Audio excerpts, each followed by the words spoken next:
Inirekomenda ng DPWH at ICI na makasuhan ng plunder sina dating House Speaker at Leyte Representative Martin Romualdez at dating Congressman Zaldico kaugnay sa issue ng flood control scam. Yan ang ulat ni Isaiah Mirafuentes. Kahon-kahong mga dokumento ang bitbit ng Department of Public Works and Highways at Independent Commission for Infrastructure ang kanilang isinumite sa Office of the Ombudsman. Laman nito ang aabot sa mahigit 100 bilyong pisong halaga ng kontrata mula 2016 hanggang 2025 na ipagkaloob sa Sunwest Construction Company at Hightone Construction Company na sinasabing pagmamayari umano ni dating Congressman Zaldico. Kabilang din dito ang sinumpaang salaysay ng umano'y security aid ni Zaldico kung saan idinawit niya sina dating House Speaker Martin Romualdez at Zaldico na dawit din sa aligasyon ng korupsyon. Inirekomenda nila sa Ombudsman na kasuhan ng plunder, paglabag sa Anti-Graft and Corrupt Practices Act at direct bribery sina Romualdez at co. Kagaya po ng sinabi ng ating Pangulo, may tiwala po tayo sa proseso. May tiwala po tayo sa ating ombudsman, may tiwala po tayo sa ating mga korte kapag ito ay umabot na sa kanila. At ito po ay mga facts, mga dokumento. Pero may paliwanag si DPWH Secretary Vince Dizon kung bakit hindi kasama sa mga isinumiti nilang dokumento ang mga detalyeng sinabi ni Zaldico sa serye ng mga video na pinost niya online. We cannot include statements that are not sworn. That is the most important difference. Kaya, ang na-include lang namin, yung mga sinumpaang mga sinabi.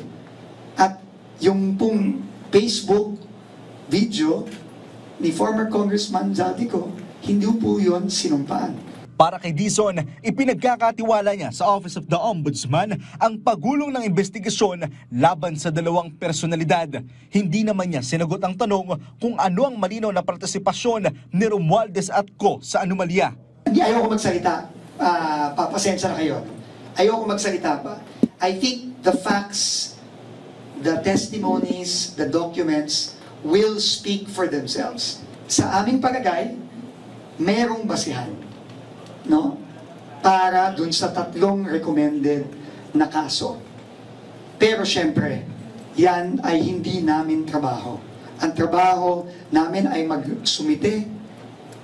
Ang trabaho ng ombudsman ay imbestigahan ng mabuti. At siya ang magsasabi sa korte, ano ba ang kaso na ifa-file. Humihingi rin silang dagdag pasensya sa publiko pero patuloy nilang sinisiguro na walang makikitang butas sa mga ebidensyang kanilang isinusumite.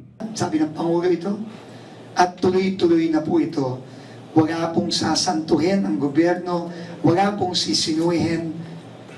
Base lang po sa ebidensyang ating makakalap kung saan po tayo dadalhin ng ebidensya, doon po tayo pupunta. Medyo natagalan dahil bagong ICI, we had to start from ground zero, walang budget, walang tao, puro volunteers. Ayon sa kampo ni dating House Speaker Martin Romualdez, buo ang kanyang loob na sumailalim sa investigasyon ng ICI at voluntaryong humarap at hindi umalis ng bansa. Ayon pa sa pahayag, sa mga naging pagdinig ay wala pang sinumpaan at matibay na ebidensyang umuugnay sa dating speaker at nanatili ring malinis ang kanyang konsensya.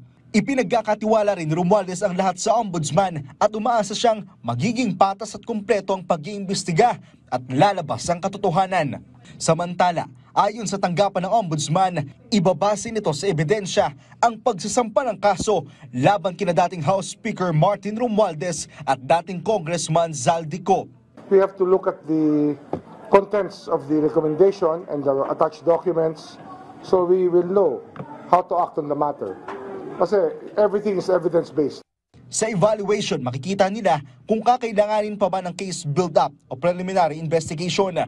Evaluation muna, titingnan namin yung contents, fact-finding, and fact-finding if there are things that are needed para pwede namin i-subject sa preliminary investigation.